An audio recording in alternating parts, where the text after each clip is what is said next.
হুম, একটু কল্পনা করা যাক। ধরুন আমরা কোনো একটা দীর্ঘমেয়াদী মানে খুব পরিশ্রমের একটা প্রজেক্টে একটানা 1 মাস হাড়ভাঙা খাটুনি খাটলাম।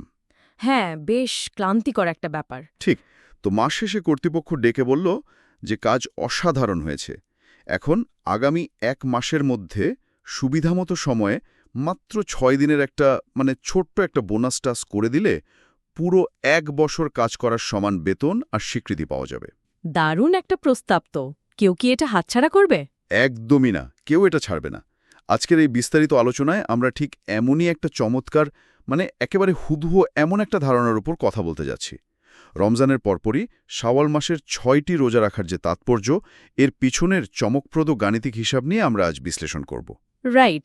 আর শুধু হিসাবই নয়, মানুষের মনস্তত্ত্বের যে গভীর প্রভাব আছে। হ্যাঁ, সেটাও আমরা দেখব কিভাবে মাত্র 6 দিনের একটা ছোট্ট উদ্যোগ সারা বছরের একটা বিশাল অর্জনের সমান হতে পারে।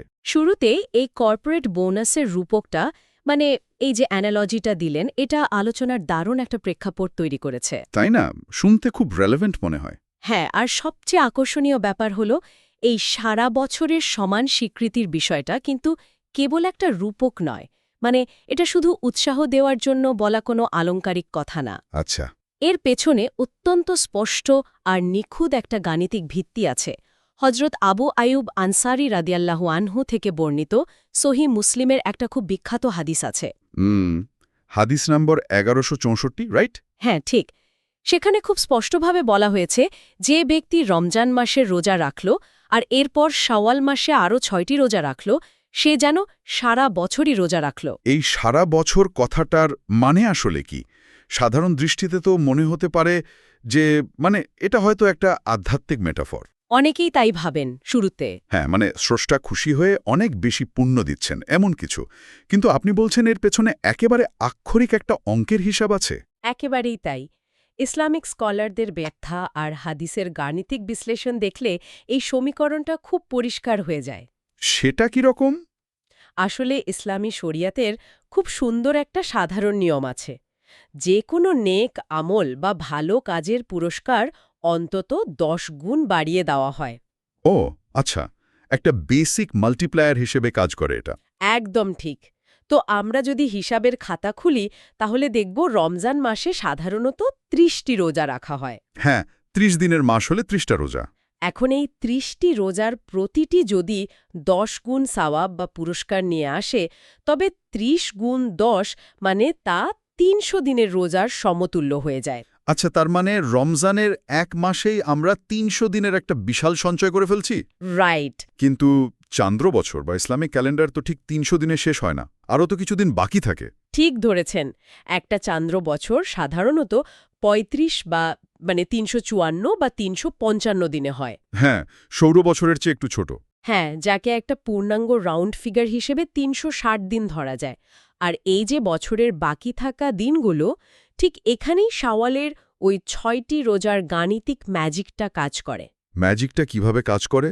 মানে ওই 6 রোজাকেও কি 10 দিয়ে গুণ করা হয়? একদম তাই। শাওয়াল মাসের এই 6টি রোজাকে যখন আমরা সেই একই নিয়মে 10 দিয়ে গুণ করি, তখন তা থেকে আসে ঠিক 60 দিনের সোয়াব। ও ওয়াও, বুঝতে পেরেছি। এবার যদি আগের 300 দিনের সাথে এই 60 দিন যোগ করা হয়, তাহলে মোট দাঁড়ায় 360 দিন। 300 যোগ 60 সমান 360, মানে একটা পূর্ণ চান্দ্র বছর। এটা তো চমৎকার একটা আহা মোমেন্ট। হ্যাঁ, এটা এমন এক অসাধারণ গাণিতিক হিসাব যা সত্যি অবাক করার মতো। আসলেই নিখুঁত একটা হিসাব। এটা দারুণ যে একটা আধ্যাত্মিক পুরস্কারের পেছনে এরকম একটা লজিক্যাল ফ্রেমওয়ার্ক আছে। ঠিক। কিন্তু এই অঙ্কের হিসাবটা বোঝার পর আমার একটু বাস্তবতার জায়গা থেকে একটা প্রশ্ন জাগছে। মানে একটু পুশব্যাক করতে চাইছি আর কি। হ্যাঁ, হ্যাঁ, বলুন। 1 মাস কঠোর সংযম পালনের পর, দীর্ঘক্ষণ না খেয়ে থাকার পর মানুষের শরীর আর মন তো স্বাভাবিকভাবেই একটু বিশ্রাম চাইবেই। সেটা তো বটেই। তো উৎসবের আমেজ শেষ হতে না হতেই কেন আবার রোজা শুরু করতে হবে?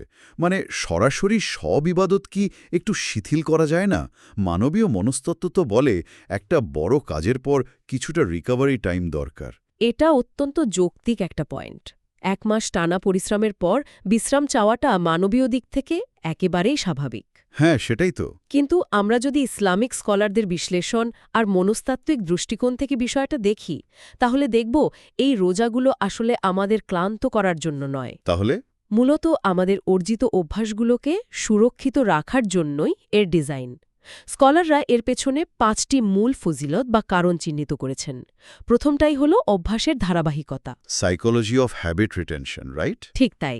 ধরুন 1 মাস ধরে কেউ ভোরে উঠছে, নির্দিষ্ট সময়ে খাচ্ছে, নিজের রাগ বা আবেগকে নিয়ন্ত্রণ করছে। হ্যাঁ, একটা রুটিন তৈরি হয়ে যায়। রাইট। এর ফলে মস্তিষ্কে একটা নির্দিষ্ট নিউরাল পাথওয়ে বা অভ্যাসের কাঠামো তৈরি হয়। 1 মাস পর হঠাৎ করে যদি সবকিছু পুরোপুরি ছেড়ে দেওয়া হয়, তাহলে তো ওই যে ডোপামিন ক্র্যাশ হবে, একটা মানসিক শূন্যতা তৈরি হবে। একদম ঠিক। আর তখন সেই অর্জিত অভ্যাসগুলো হারিয়ে যেতে খুব বেশি সময় লাগে না। শাওয়ালের রোজা মূলত সেই হঠাৎ পতনটাকে ঠেকানোর একটা বাফার হিসেবে কাজ করে। বুঝতে পারছি। এটা অনেকটাই জিম বা শরীর চর্চার মতো। কি রকম? মানে কেউ 1 মাস খুব কঠোর ট্রেনিং করল, এরপর যদি পুরোপুরি ট্রেনিং ছেড়ে দিয়ে সারাদিন শুয়ে বসে কাটায়, তাহলে 1 মাসের ওই পরিশ্রমের কোনো স্থায়ী ফলাফল কিন্তু পাওয়া যাবে না। হ্যাঁ, শরীর খুব দ্রুতই আগের অবস্থায় ফিরে যাবে। কিন্তু যদি তীব্রতা কিছুটা কমিয়ে অন্তত বেসিক ওয়ার্কআউটগুলো চালু রাখা যায়, তাহলে ওই 1 মাসের পরিবর্তনটা শরীরে স্থায়ী হয়। শাওয়ালের রোজা কি ঠিক সেভাবেই কাজ করে? একেবারে নিখুঁত একটা তুলনা দিয়েছেন। আর এই ধারাবাহিকতা ধরে রাখার বিষয়টা স্কলারদের কাছে দ্বিতীয় আরেকটা গভীর আধ্যাত্মিক অর্থ বহন করে। সেটা কি? অনেক প্রখ্যাত আলেম মনে করেন রমজানের পর নেক আমল বা ভালো কাজ অব্যাহত রাখাটা মূলত রমজানের রোজা কবুল হওয়ারই একটা বড় আলামত বা স্বীকৃতি। ও আচ্ছা, এটা খুব ইন্টারেস্টিং একটা পয়েন্ট। মানে 1 মাস রোজা রাখার ফলাফল কি দাঁড়ালো সেটা যাচাই করার একটা লিটমাস টেস্ট হলো এই শাওয়ালের রোজা। হ্যাঁ, বিষয়টাকে একটা লিটমাস টেস্ট হিসেবেই দেখতে পারেন। বিশ্বাস করা হয় যে একটা ভালো কাজ যদি সত্যি আন্তরিকতার সাথে করা হয় তবে তার প্রভাবে ভেতরে আরও ভালো কাজ করার স্পৃহা তৈরি হয়। রাইট, যদি রমজানের ট্রেনিং সত্যি কাউকে পরিবর্তন করে থাকে, তবে সে তো সাথে সাথেই ইবাদত থেকে দূরে সরে যাবে না। ঠিক, বরং স্বপ্রণোদিত হয়েই আরও কিছু করতে চাইবে। শাওয়ালের রোজা হল সেই পরিবর্তনের একটা স্বতঃস্ফূর্ত প্রকাশ। তার মানে এটা কোনো চাপিয়ে দেওয়া বিষয় না, এটা নিজের ভেতরের পরিবর্তনটাকে নিজের কাছেই প্রমাণ করার একটা সুযোগ। একদম। এরপর তৃতীয় যে ফজিলাতটা আছে সেটা হলো এটা একটা পরিপূরক হিসেবে কাজ করে। পরিপূরক মানে ঘাটতি মেটানো? হ্যাঁ, মানুষ হিসেবে আমাদের চেষ্টা তো সবসময় নিখুঁত হয় না। রমজানের মতো দীর্ঘ 1 মাসের রোজায় জ্ঞাতে বা অজ্ঞাতে নানা ত্রুটি বিচ্যুতি হয়েই থাকে। হ্যাঁ, হয়তো কখনো মেজাজ খারাপ করে কারোর সাথে খারাপ ব্যবহার হয়ে গেছে, রাইট। বা কাজের চাপে রোজার যে মূল স্পিরিট সেটা হয়তো পুরোপুরি ধরে রাখা যায়নি। এই ঐচ্ছিক বা নফল রোজাগুলো সেই শূন্যস্থানগুলোকে ভরাট করে দেয়। এটাকে অনেকটা সফটওয়্যার প্যাচিংয়ের সাথে তুলনা করা যেতে পারে। Software patching? হ্যাঁ, মানে মূল সফটওয়্যারে যদি কোনো বাগ বা ছোটখাটো ত্রুটি থেকে যায়, তবে এই ছোট ছোট আপডেট বা প্যাচ দিয়ে তা ফিক্স করে নেওয়া হয়, যাতে চূড়ান্ত আউটপুটটা একেবারে নিখুঁত হয়। দারুণ একটা উপমা। ইসলামের অন্যান্য ইবাদতের ক্ষেত্রেও এই প্যাটার্নটা আছে। যেমন ফরজ বা বাধ্যতামূলক নামাজের পর কিছু সুন্নাত নামাজ পড়ার নিয়ম আছে। হ্যাঁ, যাতে ওই বাধ্যতামূলক নামাজের ত্রুটিগুলো দূর হয়। ঠিক তাই, এটা শরীয়তের একটা অসাধারণ ব্যালেন্সিং মেকানিজম। এর পাশাপাশি চতুর্থ একটা খুব গুরুত্বপূর্ণ দিক আছে, সেটা হলো আল্লাহর শুকরিয়া আদায় করা। শুকরিয়া বা কৃতজ্ঞতা রোজার মতো একটা কষ্টসাধ্য কাজের মাধ্যমে কিভাবে কৃতজ্ঞতা প্রকাশ পায়? এখানে আসলে স্পিরিচুয়ালিটির সৌন্দর্য। একজন বিশ্বাসীর কাছে রমজান মাস পাওয়া আর সুস্থ শরীরে রোজাগুলো শেষ করতে পারাটাই একটা বিশাল উপহার। আচ্ছা। আর এই উপহার পাওয়ার জন্য সে স্রষ্টার কাছে কৃতজ্ঞ। কিন্তু এই কৃতজ্ঞতা কেবল মুখে ধন্যবাদ বলার মধ্যে সীমাবদ্ধ থাকে না। মানে কাজের মাধ্যমে প্রমাণ করা। হ্যাঁ, রমজানের রোজাগুলো তো বাধ্যতামূলক ছিল, কিন্তু যখন কেউ সম্পূর্ণ স্বেচ্ছায় কোনো বাধ্যবাধকতা ছাড়া আরও কিছু রোজা রাখে, তখন সেটা হয়ে যায় ভালোবাসার প্রকাশ। বুঝতে পেরেছি, মানে বাধ্য হয়ে যে ট্যাক্স দেয়া হয় আর ভালোবেসে যে উপহার দেয়া হয়, দুটোর মধ্যে যে পার্থক্য, বিষয়টা সেরকম। একদম ঠিক বলেছেন। ট্যাক্স দেওয়াটা নাগরিক হিসেবে দায়িত্ব, কিন্তু কাউকে যখন উপহার দেওয়া হচ্ছে সেটা সম্পর্কের গভীরতা প্রমাণ করে। এই রোজাগুলো প্রমাণ করে যে শুধু ভয়ে ইবাদত করা হচ্ছে না, বরং এই সংযোগটা এনজয় করা হচ্ছে। চমৎকার বলেছেন। আর এই ভালোবাসা বা সংযোগের জায়গা থেকেই পঞ্চম ফজিলতটা আসে, সেটা হলো গুনাহ মাফের বিশাল একটা সুযোগ তৈরি হওয়া। সারা বছরের গুনামাফ? হ্যাঁ, যার ঐচ্ছিক কাজগুলো স্রষ্টার কাছে এতটা গ্রহণযোগ্যতা পায়, স্বাভাবিকভাবেই তার অতীতের অনেক ত্রুটি বা পাপ মুছে যাওয়ার সুযোগ তৈরি হয়। এটা আসলেই একটা ফুল প্যাকেজ ডিল। কিন্তু এই প্যাকেজটার ব্যবহারিক প্রয়োগ কিভাবে হয় সেটা জানা খুব জরুরি। হ্যাঁ, প্র্যাকটিক্যাল নিয়মগুলো জানা দরকার। আমি এই পুরো বিষয়টাকে একটা নমনীয় কর্মপরিকল্পনা বা ফ্লেক্সিবল ওয়ার্ক শিডিউল হিসেবে দেখছি। মানে লক্ষ্য অর্জন করতে হবে ঠিকই, কিন্তু নিজের সুবিধা মতো। এর ব্যবহারিক নিয়মগুলো আসলে কতটা ফ্লেক্সিবল? আধুনিক আর ব্যস্ত জীবনের সাথে এই ফ্লেক্সিবিলিটি খুব দারুণভাবে মানিয়ে যায়। প্রথম নিয়মটি হল শাওয়াল মাসের যে কোনো 6 দিন রোজা রাখলেই এই ফজিলাত পাওয়া যাবে। যে কোনো 6 দিন? নির্দিষ্ট কোনো তারিখ বা দিনক্ষণ বেঁধে দেওয়া হয়নি? না, একেবারেই না। তার মানে পুরো একটা মাস সময় থাকছে এই 6 দিনের টার্গেট পূরণ করার জন্য। হুম, চাইলে মাসের শুরুতে, মাঝামাঝি বা একেবারে শেষ দিকে গিয়েও রোজাগুলো রাখা যায়। ঠিক। আর দ্বিতীয় নিয়ম হল এই রোজাগুলো যে একেবারে ধারাবাহিকভাবে বা পরপর রাখতে হবে এমন কোনো বাধ্যবাধকতা নেই। ও, মানে মাঝে বিরতি দিয়েও রাখা যায়? হ্যাঁ, কেউ চাইলে টানা 6 দিন রাখতে পারে, আবার কারো যদি শারীরিক বা কাজের চাপে টানা রাখা সম্ভব না হয়, সে সপ্তাহে একটা বা দুটো করে রেখেও পুরো মাসের মধ্যে 6টি পূর্ণ করতে পারে। এই বিরতি দেওয়ার সুযোগটা আসলেই খুব প্র্যাকটিক্যাল। হুম, কারণ ঈদের পরপরই তো জীবনে একটা বিশাল পরিবর্তন আসে। হ্যাঁ, সামাজিক দাওয়াতে যাওয়ার বিষয় থাকে, অফিসে ফেরার তাড়া থাকে। রাইট। ফলে সবার পক্ষে টানা 6 দিন রোজা রাখা সম্ভব নাও হতে পারে। আচ্ছা, শুরুর সময়টা কখন হতে পারে? ঈদের দিন থেকেই কি শুরু করা যায়? না, এখানে একটা খুব গুরুত্বপূর্ণ নিয়ম আছে। ঈদের দিন রোজা রাখা ইসলামের সম্পূর্ণ হারাম বা নিষিদ্ধ। ঈদের পরদিন থেকে শুরু করা যাবে। এটা একটা খুব চমৎকার পয়েন্ট।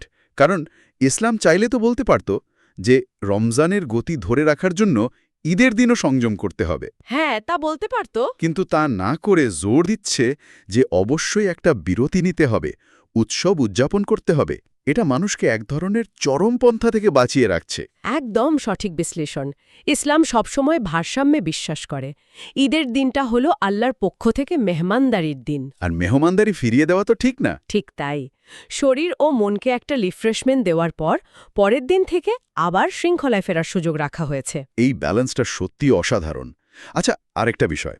অনেকেরই তো রমজানের রোজা কাজা হয়ে যায়, বিশেষ করে নারীদের ক্ষেত্রে বা যারা অসুস্থ ছিলেন। হ্যাঁ, বা যারা ভ্রমণ করেছেন। তাদের ক্ষেত্রে নিয়মটা কি? আগে কি তারা শাওয়ালের এই 6টি রোজা রাখবেন, নাকি আগে কাজা রোজাগুলো আদায় করবেন? ইসলামিক স্কলারদের মতামত অনুযায়ী যাদের রমজানের কাজা রোজা আছে তাদের জন্য উত্তম হল আগে কাজা রোজা আদায় করা। আগে কাজা রোজা। কিন্তু শাওয়ালের রোজার তো একটা নির্দিষ্ট সময়সীমা আছে। কাজা রোজা তো চাইলে পরেও রাখা যায়, তাই না? যায়, কিন্তু এর পেছনের লজিকটা হল বাধ্যবাধকতা বনাম ঐচ্ছিক কাজের অগ্রাধিকার। রমজানের রোজা হল ফরজ বা একটা বাধ্যতামূলক ঋণ, আর শাওয়ালের রোজা হল নফল বা ঐচ্ছিক উপহার। ও, বুঝতে পারছি। আপনি যদি দেনায় ডুবে থাকেন তাহলে সেই দেনা শোধ না করে কাউকে দামি উপহার দেওয়াটা তো যৌক্তিক হতে পারে না, তাই না? একেবারে কমন সেন্স। ক্রেডিট কার্ডের বিল বাকি রেখে তো আমি সেই টাকা সেভিংস অ্যাকাউন্টে জমা করতে পারি না। আগে দায় মেটাতে হবে। ঠিক তাই। স্কলাররা বলেন, হাদিসে বলা হয়েছে যে ব্যক্তি রমজানের রোজা রাখল, এর মানে হল তাকে আগে রমজানের কোটা পূর্ণ করতে হবে। তাই আগে মূল ঋণ শোধ করে তারপর বোনাস কাজের দিকে যাওয়াটাই নিয়ম। চমৎকার। তো আমরা যদি আজকের এই পুরো আলোচনার মূল বিষয়গুলো সংক্ষেপে একটু গুছিয়ে আনি, তাহলে দেখতে পাই এটা কেবল একটা সাধারণ ইবাদতের বিষয় নয়। হ্যাঁ, এর পরিধি অনেক ব্যাপক। মাত্র 6 দিনের একটা ঐচ্ছিক কাজ কিভাবে পুরো এক বছরের সমান বিশাল একটা প্রাপ্তি এনে দেয়, সেটা আমরা দেখলাম। এটা রমজানের পর আমাদের আধ্যাত্মিক ধারাবাহিকতাকে মজবুত করে। রাইট। কিভাবে এটা আমাদের মূল কাজের একটা সেফটি নেট হিসাবে কাজ করে, আর কৃতজ্ঞতা প্রকাশের একটা দারুণ সুযোগ তৈরি করে দেয়। আজকের এই আলোচনার একেবারে শেষে এসে আমি একটা বিষয় নিয়ে সবাইকে একটু ভাবতে অনুরোধ করব, যা কেবল রমজান বা রোজার মধ্যেই সীমাবদ্ধ না। সেটা কি? আমাদের আজকের আলোচনা থেকে পাওয়া একটা মূল দর্শন হল সফলতার পর তা ধরে রাখা।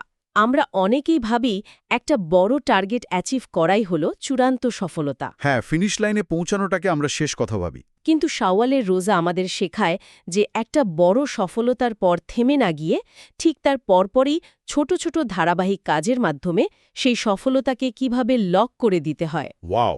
মানে ফিনিশ লাইনের পরের কয়েকটা দিনই নির্ধারণ করে দেয় ওই অর্জনটা কতদিন টিকবে। ঠিক তাই। রোজার এই শিক্ষাটা যদি জীবনের অন্য কোনো ভালো অভ্যাস ধরে রাখার ক্ষেত্রে প্রয়োগ করা হয় তবে ফলাফল কি হতে পারে? ধরুন, একটা কঠিন কোর্স শেষ করার পর বইপত্র পুরোপুরি বন্ধ না করে পরের কয়েকটা দিন অল্প একটু রিভিউ করা। হ্যাঁ, বা একটা কঠিন ডায়েট শেষ করার পর সাথে সাথে পুরনো এলোমেলো জীবনে ফিরে না গিয়ে ছোট একটা ট্রানজিশন পিরিয়ড তৈরি করা। একদম। ভেবে দেখুন, কেবল এই ছোট্ট ধারাবাহিকতাটুকু বজায় না রাখার কারণে আমরা কত বড় বড় অর্জন হারিয়ে ফেলি। এই শিক্ষাটা ক্যারিয়ার বা সম্পর্কে কাজে লাগালে সফলতার স্থায়িত্ব অনেক বেড়ে যাবে। সত্যি দারুণ একটা চিন্তার খোরাক দিয়ে শেষ করলেন। বড় অর্জনগুলো তখনই অর্থবহ হয় যখন আমরা ছোট ছোট কাজের মাধ্যমে তার ধারাবাহিকতা বজায় রাখতে পারি। ঠিক। আজকের এই গভীর বিশ্লেষণে আমরা চমৎকার কিছু ইনসাইট পেলাম। আশা করি এই আলোচনা নতুন করে ভাবতে সাহায্য করবে। এই চমৎকার যাত্রায় সাথে থাকার জন্য অসংখ্য ধন্যবাদ। ভালো থাকবেন সবাই, আর নিজেদের সফলতার ধারাবাহিকতা বজায় রাখবেন।